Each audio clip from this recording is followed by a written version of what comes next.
Akashwani. Hello, listeners. Today evening, you're going to listen to a special conversation with Madan Mohan Singh, IRS, Chief Commissioner, GST and Central Excise, Tamil Nadu and Puduchery on GST 2.0. In conversation with him is our special correspondent, S. Joy. 8 years ago, the central government introduced Goods and Services Tax and passed it in Parliament on 29th March 2017. GST was introduced as a single domestic indirect tax law for the entire country. In 2014, the bill was introduced in Parliament by Finance Minister late Arun Jaitley. In 2016, GST-IN goes live. In 2017, 4 supplementary GST bills were passed in both houses and it came into practice on 1st July 2017. After much revision and back-to-back GST Council meetings, consequently, GST 2.0 has been passed. This has created a massive change in the mindset of the common man. It is a relief, they say. To talk more about on GST, we have with us Chief Commissioner of GST and Central Excise Tamil Nadu and Puduchery, Madan Mohan Singh. He is a 1991 batch officer of the Indian Revenue Service and has a vast experience in customs, central excise and GST. Welcome to our program, sir. Thank you.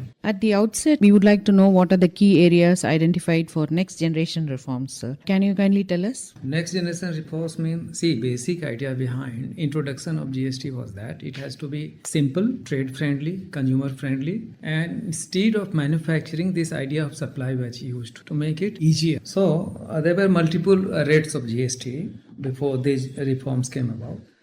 Now, mainly there are only 2 rates. 2 rates have been taken away, 28% and 12%. So now we are only left with 5% and 18%. Most of the goods which are required on daily basis, which are consumer goods, which are generally needed by the middle class or lower middle class or the poor section of the society, have been brought down to the level of 5% only. Now they will be attracting only 5% of GST, which will make the goods much cheaper. Thereby, it will raise the demand and their purchasing capacity will go up, common public. This is the main takeaway. Now, those goods which are generally required by the upper middle class or generally affluent class have been kept at 18%, thinking that without those goods also, the lower middle class and common people, they will not be sort of inconvenienced much. So they attract a slightly higher rate of duty. This is the main takeaway. In addition to all these things, processes also have been made simpler now, like registration processes I'll talk about.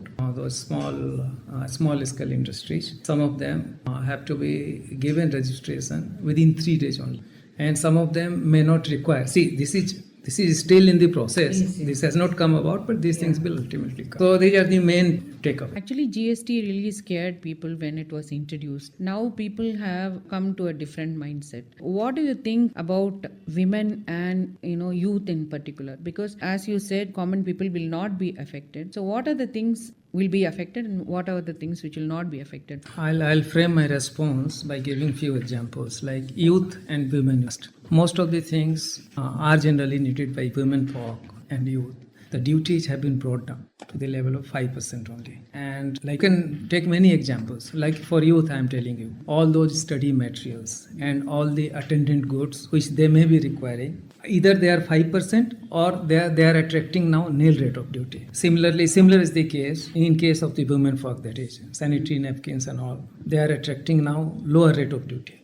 So goods have become cheaper also. This is especially from the perspective of the youth and women that these things have been brought. So you can say that these reforms have been really it has not left any section of the society unattended. So you can say this is youth-centric, women-centric. So how do you think that this will help in economic growth of the country? Or how do you define the growth of the country based on the reforms which are brought now? First, it will increase demand, is not it? Because purchasing goods being at lower rate, goods attracting lower rate of GST, the demand will be that much more because it will result in increase in purchasing capacity of the economy.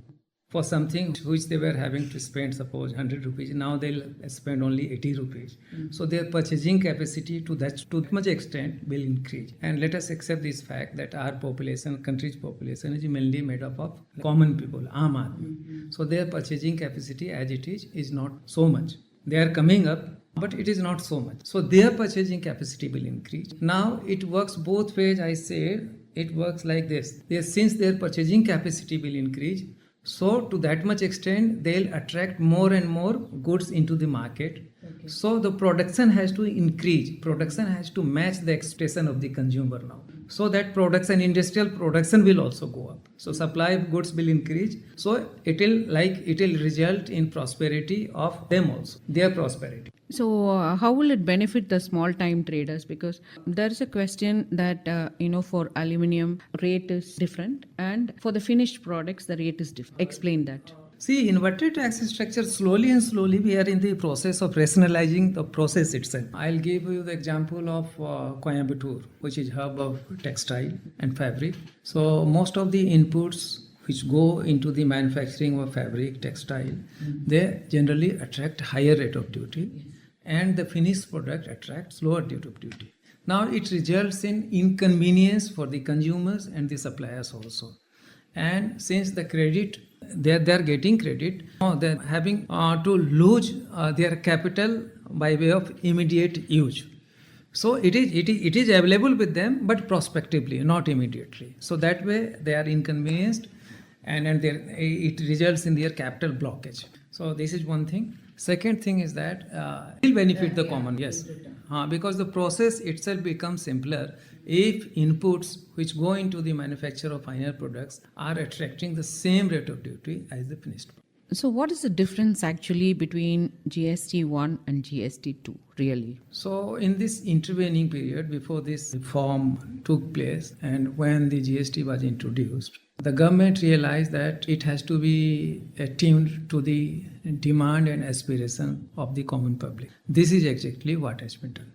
So this is the difference. This is not static. This is not static. GST law is very dynamic. It will go on changing, and it will be adapted to the requirement, to the aspirations of the common public for which it was framed. GST council meeting is there to discuss everything, no? So this is also one outcome of that. Yes.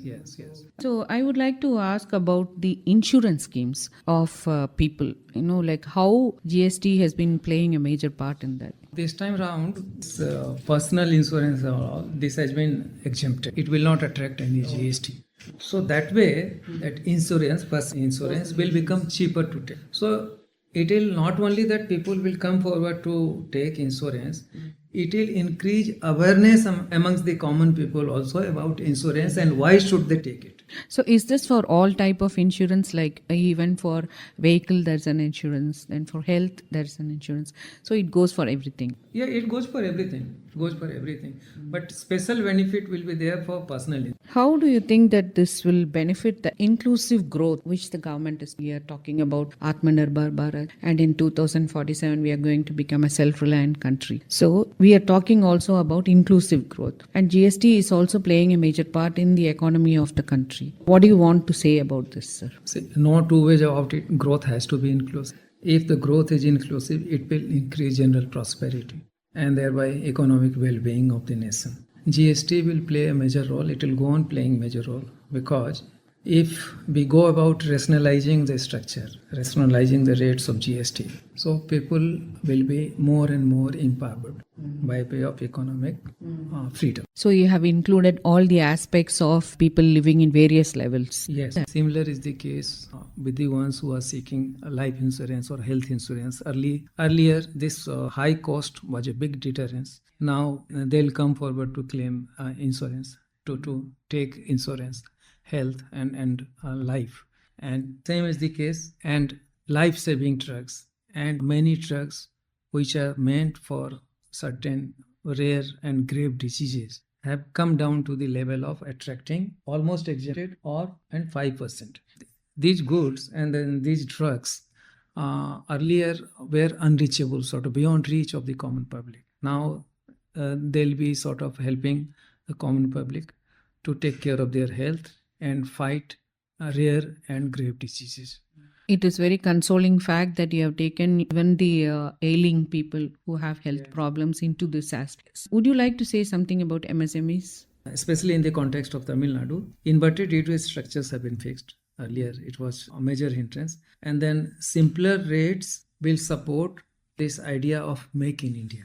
Apart from this anomaly is being fixed, which will result for the MSME in better cash flow, because inverted duty structure improves cash flow by unlocking input tax credit. And the production cost will also come down, which will help the MSCP in their prosperity. And then market access will also increase.